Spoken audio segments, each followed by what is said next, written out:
Hey guys, welcome back to the channel. In today's video, I'll show you how to add baggage to your Cebu Pacific flight after you've already booked your ticket. If you forgot to add checked baggage during booking, don't worry, you can easily add it later before your flight. Let's get started. First, open your web browser and visit the official Cebu Pacific website or launch the Cebu Pacific mobile app. Once you're on the home page, tap or click on the Manage option. This section allows you to update your booking, including adding baggage, selecting seats, or purchasing other travel add-ons. Next, select Manage Booking.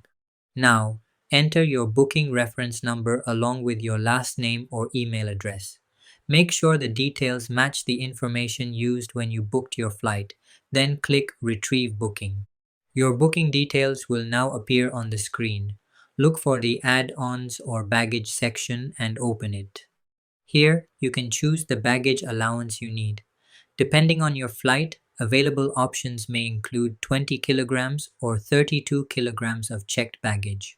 After selecting your preferred baggage option, click Continue and proceed to the payment page. Complete your payment using your preferred method, such as a credit or debit card, e-wallet, or online banking. Once your payment is successful, you'll receive a confirmation email and your baggage allowance will automatically be added to your booking. That's it for this tutorial. If you found this video helpful, don't forget to like, subscribe, and leave a comment below. Thanks for watching.